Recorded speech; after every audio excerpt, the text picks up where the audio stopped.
بس جیسے ہی صبح عاشور قریب آنے لگی، امام حسین علیہ السلام نے شہزادہ علی اکبر سے کہا، اکبر اذان دو۔ علی اکبر علیہ السلام کی اذان کے ساتھ آل رسول صلی اللہ علیہ وآلہ وسلم نے نماز فجر پڑھی۔ اتنی دیر میں حرامی فوجی یزید نے نماز میں ہی حملہ کر دیا۔ پھر ہر ایک شہید شہادت کا جام پیتا رہا۔ کبھی حر شہید ہوتے ہیں تو کبھی زہیر شہید ہوتے ہیں، تو کبھی جون شہید ہوتے ہیں، تو کبھی حبیب شہید ہوتے ہیں، تو کبھی امام حسین علیہ السلام شہزادہ قاسم کے ٹکڑے اٹھاتے ہیں، تو کبھی غازی عباس علمبردار علیہ السلام کے بازو اٹھاتے ہیں، کبھی علی اکبر کے سینے سے برچی نکالتے ہیں، تو کبھی اپنے معصوم علی اصغر علیہ السلام کے گلے میں تیر دیکھتے ہیں۔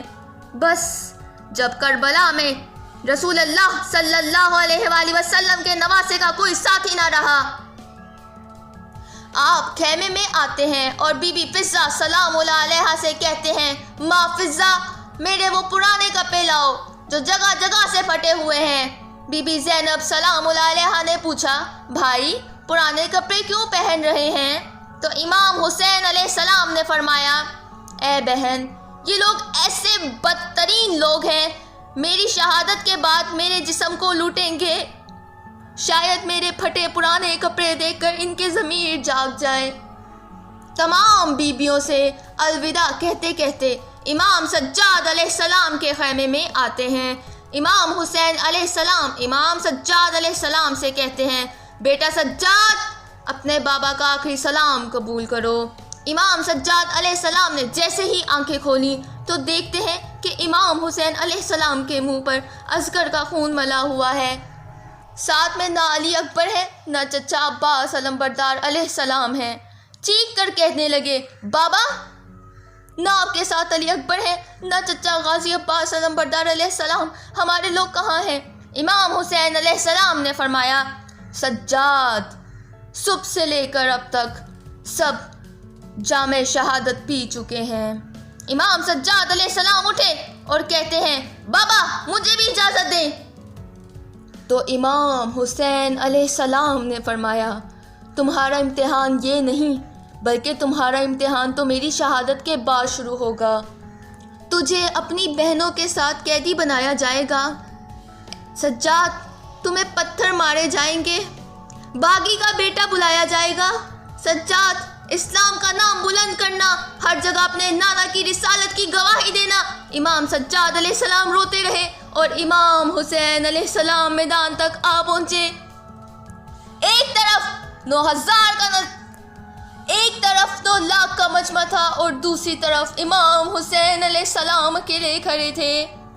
امام حسین علیہ السلام آ کر کہتے ہیں، اے لوگوں بتاؤ میرا قصور کیا ہے؟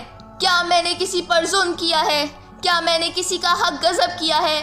کیا میں نے حلال کو حرام کیا ہے اور حرام کو حلال کیا ہے؟ کس جرم کی وجہ سے مجھ سے لڑنے آئے ہو؟ تو تمام حرامی لعنتی یزیدی فوجی ہم آواز ہو کر کہتے ہیں، ہم تجھے اس لیے مارنا چاہتے ہیں کہ تو علی کا بیٹا ہے۔ اے لوگوں بتاؤ، محمد مصطفیٰ صلی اللہ علیہ وآلہ وسلم نے فرمایا تھا، جو علی کا دشمن وہ مجھ محمد صلی اللہ علیہ وآلہ وسلم کا دشمن، اور جو میرا دشمن وہ اللہ کا دشمن، اور جو اس علی کا دوست وہ مجھ محمد صلی اللہ علیہ وآلہ وسلم کا دوست، اور جو میرا دوست وہ اللہ کا دوست۔ جہاں حق ہوگا وہاں علی ہوگا، اور جہاں علی ہوگا وہاں حق ہوگا۔ اور آج تم اس علی علیہ السلام کے بغض میں مجھے اور میرے بچوں کو مار رہے ہو۔ اتنے میں لعنتی حرامی فوجی ادھر ادھر دیکھنے لگے۔ عمر بن سعد نے کہا، حسین کی باتیں نہ سنو، حملہ کر دو۔ بس امام حسین علیہ السلام پر لعنتی حرامی فوجیوں نے حملہ کر دیا۔ امام حسین علیہ السلام جیسے ہی ذوالفقار نکال کر فوج یزید کو جواب دیتے ہیں، لاکھوں فوجی بھاگنا شروع کر دیتے ہیں۔ کربلا کی زمین پر کوہرام شروع ہو جاتا ہے۔ دنیا کی تاریخ میں ایسی جنگ کبھی نہ دیکھی ہوگی کہ ایک طرف 9 لاکھ کا مجمع اور دوسری طرف رسول اللہ صلی اللہ علیہ وآلہ وسلم کا ایک نواسہ۔ امام حسین علیہ السلام کربلا میں شیر کی طرح حملہ کر رہے ہیں۔ اتنے میں آواز غیب آتی ہے، اے حسین تیرا رب تجھ سے راضی ہوا۔ امام حسین علیہ السلام کو جب یہ صدا سنائی دی تو ذوالفقار کو تھام لیا۔ عمر بن سعد نے کہا شمر یہ علی کا بیٹا ہے، اس کو شہید کرنا ہمارے لیے ممکن نہیں، جاؤ خیموں کو آگ لگاؤ۔ اس ہرغمی فوج نے بیبیوں کے خیموں کو آگ لگا دی۔ امام حسین علیہ السلام کبھی خیموں کی طرف جاتے ہیں تو کبھی فوج کی طرف آتے ہیں۔ عمر بن سعد نے کہا سب فوجیوں کو چاروں حصوں میں تقسیم کر دو اور چاروں طرف سے دور ہو کر 3 نیزے بالے امام حسین کی طرف پھینکو۔ امام حسین علیہ السلام کا جسم زخموں سے بھر گیا۔ تاریخ میں لکھا کہ امام حسین علیہ السلام کے جسم مبارک میں اتنے تیر لگے کہ امام حسین علیہ السلام کا جسم نظر تک نہیں آ رہا تھا۔ بس نواسۂ رسول صلی اللہ علیہ وآلہ وسلم گھوڑے کی زین سے زمین پر آتے ہیں۔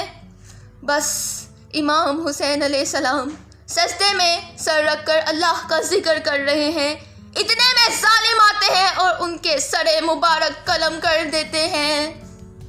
سلام ہو پیارے نبی کی پیاری آل پر، امام حسین علیہ السلام اور ان کے ساتھیوں پر۔